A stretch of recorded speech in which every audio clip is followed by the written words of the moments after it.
Shooting USA is brought to you by SnapSafe and the full line of Trek Light lockboxes. Affordable security for home or travel. Get 15% off with code SUSA15 at snapsafe.com. Guess we're going to do it. We'll see how it works. It's a new recording software for iPhone, recommended by a colleague, so give it a whack. Last night, new show, but before we get to that, here's a question. Somebody turned me on to a combination I would have never tried ever. Milk chocolate and blue cheese.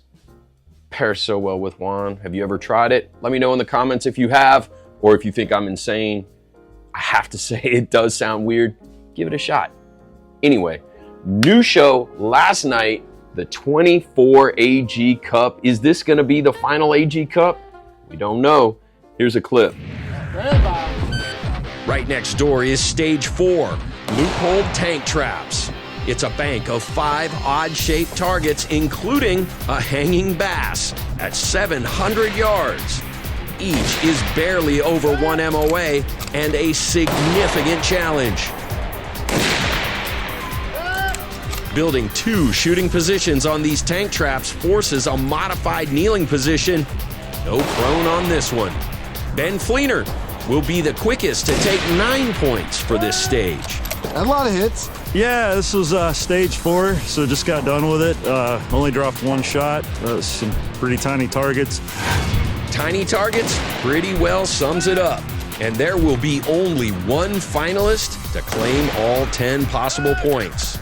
Following his clean stage 3, Clay Blacketer jumps up in the standings and adds a cool grand to his bankroll. Austin Orgain kicks off the interview.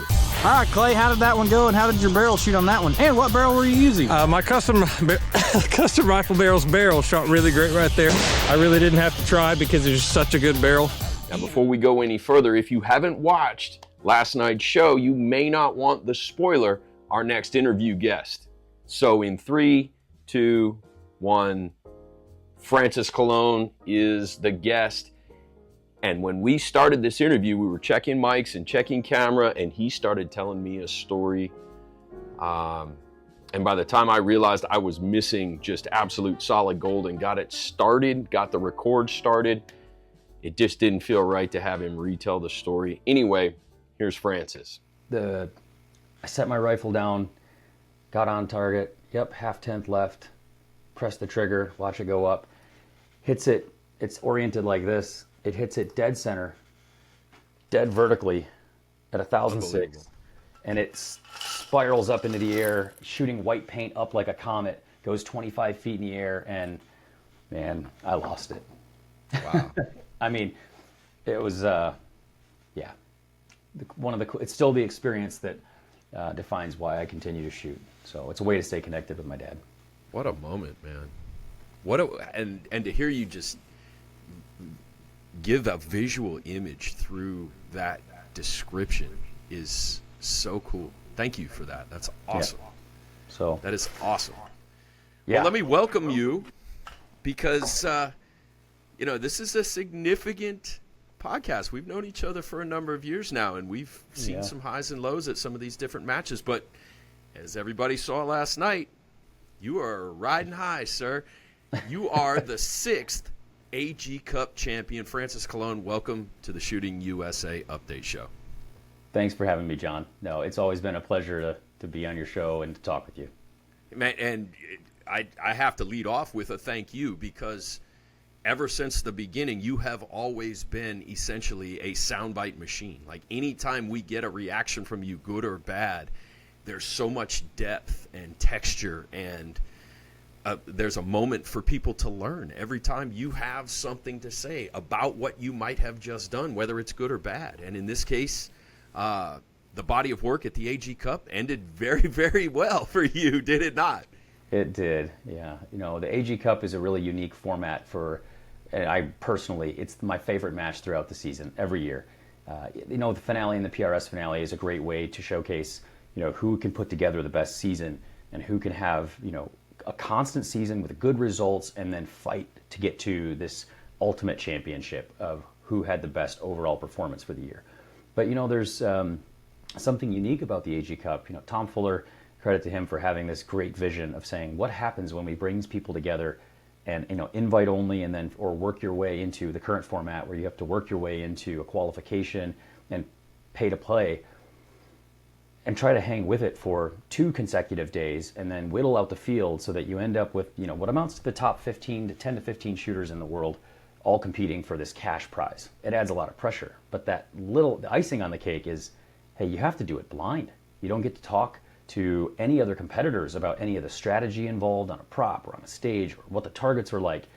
You just have to work within your own ears and come up with the best possible version of you on that day in that moment for 90 seconds, 10 times over. And that's only on Sunday when it really counts.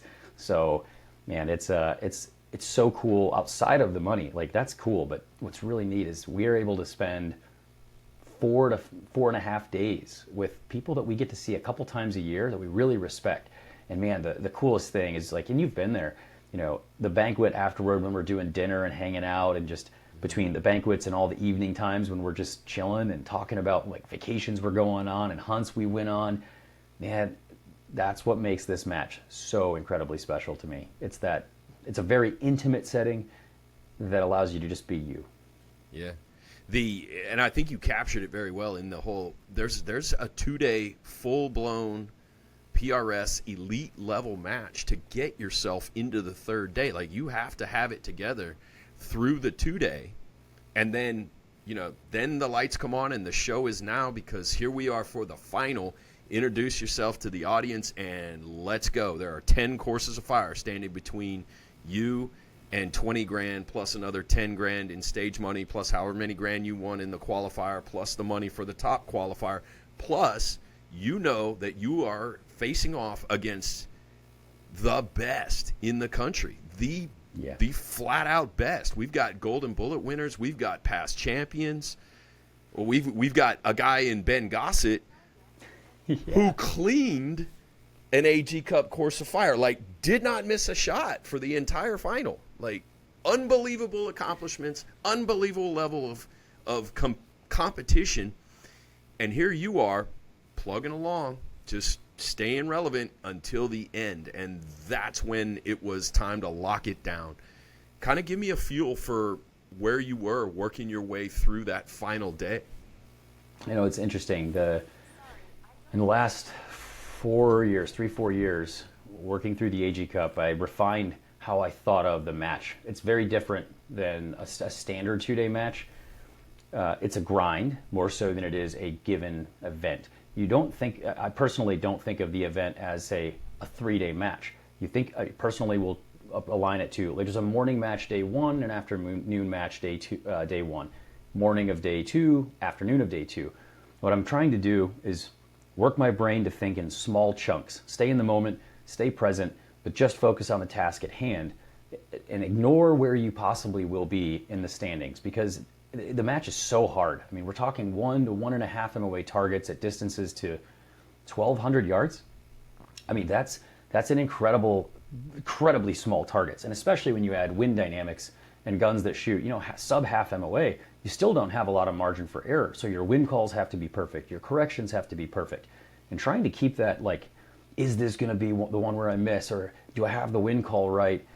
That's going to eat you alive. You're going to burn mental capacity, which burns energy. So I focus on conserving energy all weekend.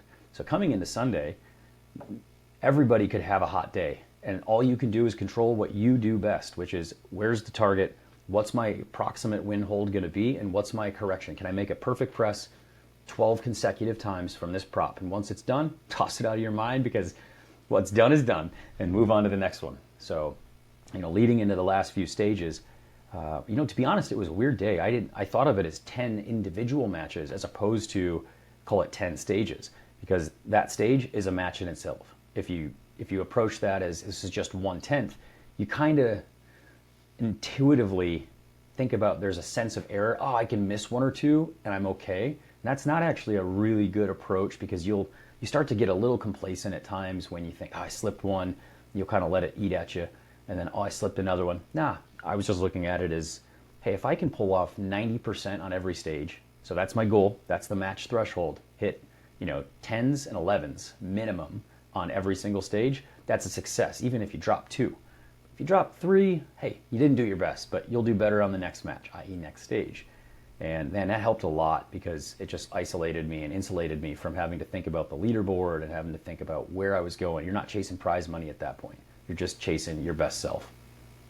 Man, that's the mentality piece to win, no matter what you're doing, but especially in something as tedious and as, I mean, there is an emotional element to long-range competitive shooting that every bullet that flies, that bullet's gone. There is no getting that bullet back at that point, and you have a limited number per stage. And man, I know you spend a great deal of time with Chad, and the two of you have the podcast Miles to Matches, which I enjoy very much because that gets you kind of an inside look between two of the ultra elite level guys in this sport and what it's like for two elite level guys who are close friends and travel together all over the country to compete.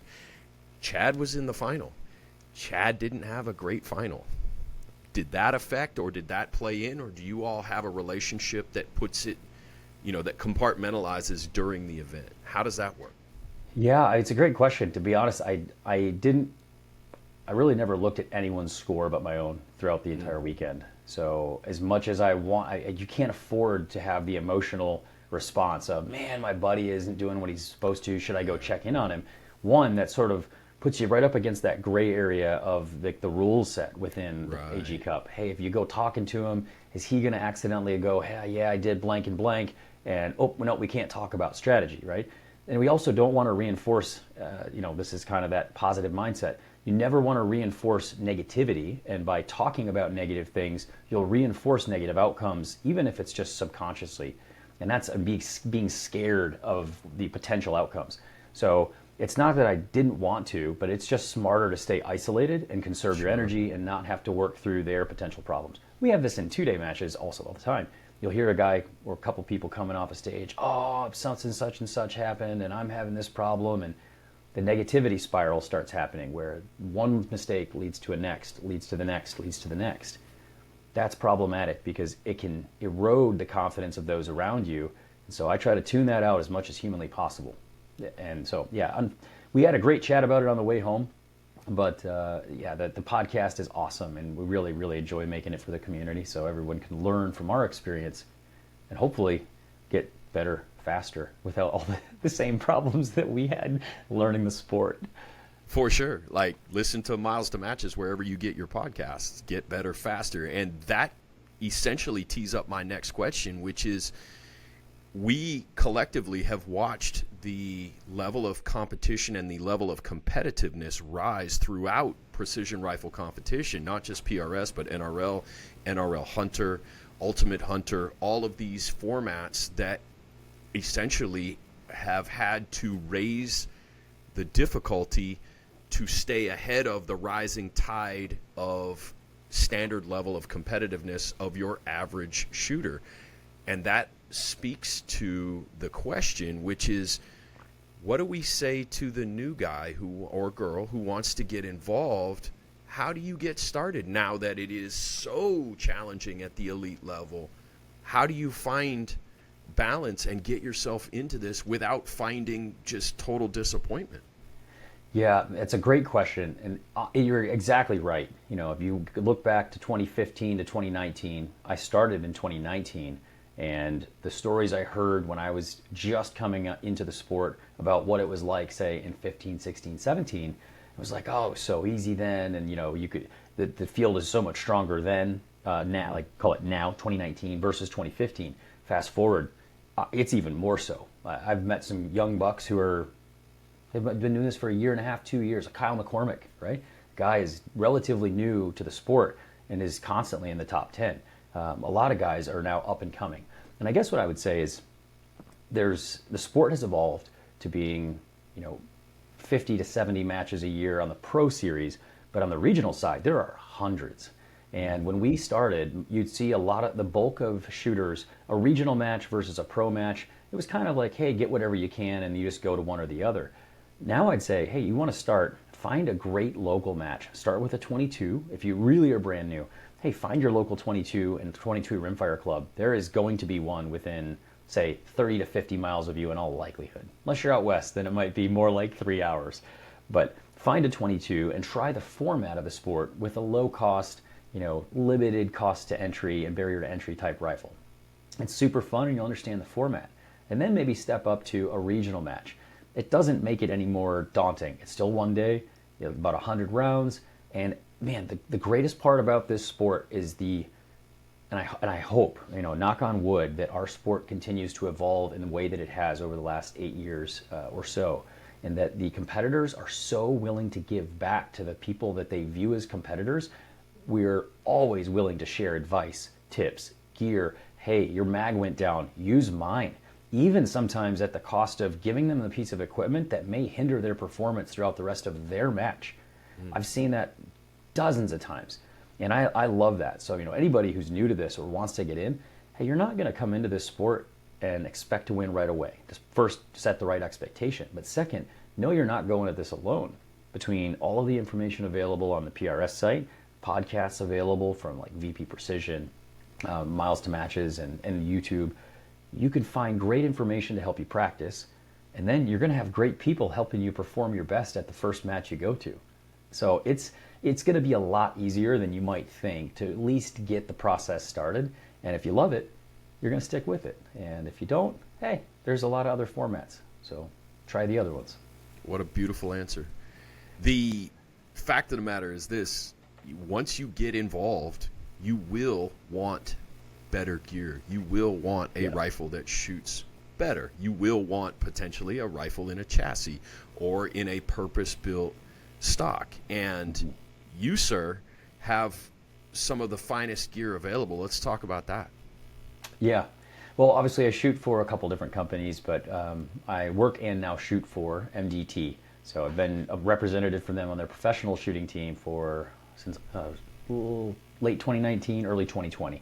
And so I shoot the MDT ACC Elite as a chassis on top of, Bartlein barrels, Impact 737 actions, loopholed optics, and Area 419 mount, and a bunch of other little cool tribits. The TriggerTech Diamond Pro Curve trigger as well. The SkyPod is my favorite bipod that we've got. It's just so versatile. It makes it easy to use.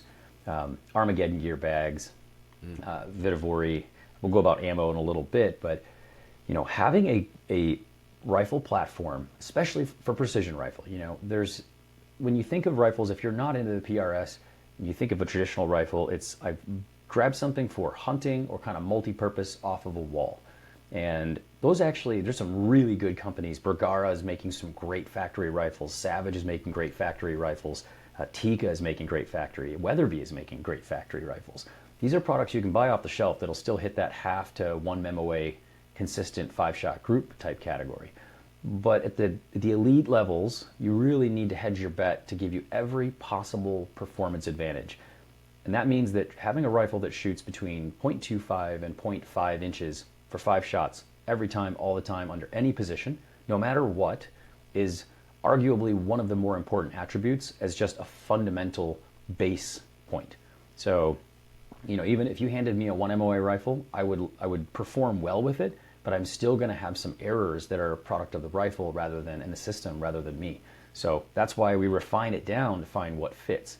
The main reason I use a chassis is that it's ergonomics. In this sport, you find yourself in everything from just standard prone to the tippy toes standing shot where you could barely get into your optic, all the way down to I'm crunched into a pretzel, kneeling, hunched in the ground, and trying to figure out how can I get just a half inch lower, and anything in between. Having a rifle that fits you perfectly across the broadest possible arrays of positions is worth its weight in gold. And so therefore, and you can see that in the trends across the industry, where ergonomics between adjustable length of pull, adjustable comb and cheek height, various weighting systems and ability to make it yours and fit you, that has been the trend. And that trend is only getting stronger. So I think it's applicable, and man, I love the gear that we run. I couldn't ask for more from anything I'm running at the moment. I characterized you as the soundbite machine, and you just continue to serve them up. I cannot stand it. It's so good.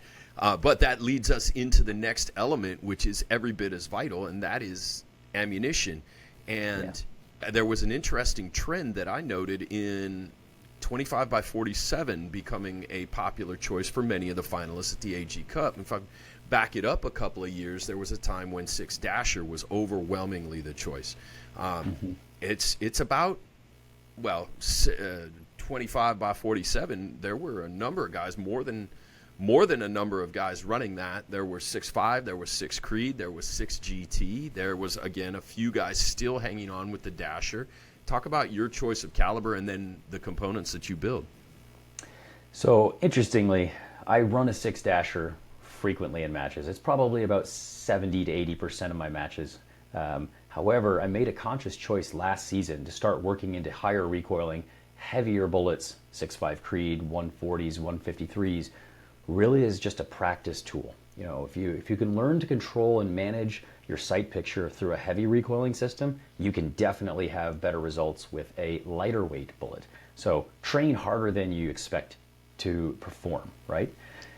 So in this case, I decided that I just shot the 6.5 Creed in the finale, kind of just, I want to. It's going to be windy. It'll help a little, but I'll just have to work the gun a little bit harder. It shot well, and I'm like, I'm not changing. And plus, admittedly, I barely had time to get ready, so I'm like, yeah, I'm just going to go with the 6.5 again. And I ran 6.5 140 hybrids from Berger, so 6.5 millimeter Creedmoor, using 140 Berger hybrids and Vitavorian 150 with Lapua cases in the AG Cup. And that's really been my go-to ever since the gap grind last year. I've just been running that system. And man, I tell you, if I were to shoot a group with a Dasher and then go back and forth between Dasher and 6.5 and then just look at a target, you never know that other than the bullet diameter that I wasn't shooting a Dasher. They are always shooting 0.3 inch average 5-shot groups. And I know I attribute that a lot to my gunsmith, Chad. So thank you, Chad. 5x5 Precision, give him a plug because his barrels have now won 2 different AG Cups, right? His and mine. On top of that, he's got multiple national wins and hundreds of regional placements and finishes in top 10s and top 5s. So the guy is incredible. But that's part one, starting with a good barrel. Part two is ensuring that the bullet is as good as humanly possible. And right now, between the 6.5 Creed, the 140 is ubiquitous. It has a good blend of lower recoiling and super precise. So yeah, it was an easy choice to go into the finale for the AG Cup. You gotta love it, and you gotta love that your partner in crime / podcasting / traveling to matches is also your gunsmith. And it all comes full circle, man. It's just it's good vibes across the board. You gotta love it.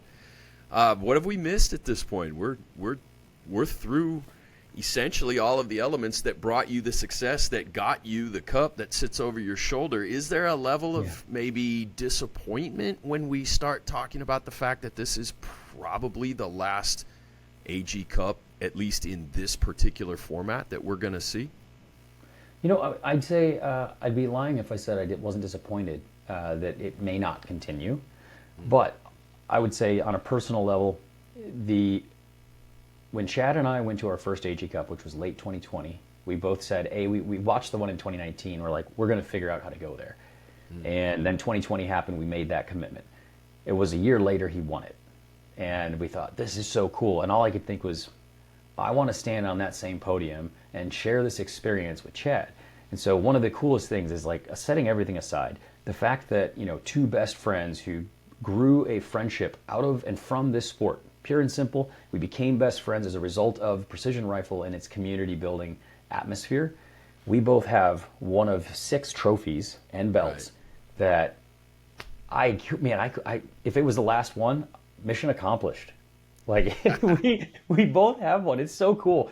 And we're going to be able to, toast that, when we're sitting back at, elk camp or just hanging out in our 60s and just drinking a beer at a campfire or something. Like, yeah, man, it's great memories.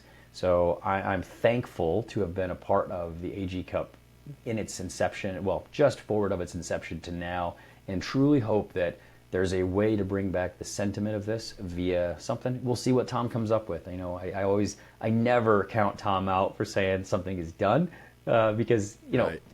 he said that he would have last said year? it last year. Exactly. and then at the He's last like, well, I minute, he's can't. like, nah, never mind, just kidding. We'll keep doing it. Yeah. And ironically, he said that because, hey, Francis hasn't won one, so we're going to have one more. And here we go. Guess who? So, Yeah. yeah. All boxes checked. Congratulations again, champ. It was a pleasure to have witnessed it and captured it and delivered it to the audience. And again, thank you for always participating and always just being a beacon of light whenever we're doing any of this stuff. I can't thank you enough. Thanks, John. Appreciate it. Thanks for having me on. Yeah, dude. All right, now. Definitely worth checking out the Miles to Matches podcast. Really, really good listen if you're into precision rifle shooting. I can't recommend it enough. On a good news front, I passed my USPSA Range Officer recertification test. From the Outdoor Wire, there have been a number of Hornady-sponsored winners in matches here of late. Notable Joe Thielen. He's actually the ballistics engineer at Hornady, also outwinning matches. The winningest shooter in the history of Bianchi Cup competition, Doug Koenig, is poised for a solid run again this year after a win at the Crawfish Cup. And longtime friend of the show, Austin Orgain, has taken his skills over to the NRL Hunter platform, and as you'd imagine, he's seeing success. One last parting thing from Atlanta. They double boot your car, so you can't run that trick where you pull the wheel with the boot off and put your spare. Best advice, just pay for parking, man. And I want everybody out there to have a great weekend. Double check that if you are subscribed to the Shooting USA YouTube channel, that you have notifications on. I'm getting word that after a content strike that we received for the M249 SAW video, a lot of people are not getting notifications. So just double check, keep it rolling, have a great weekend, share your sport. Shooting USA is brought to you by Les Baer Customs 1911s. You'll accept nothing less. And by Luth AR. Innovate to elevate.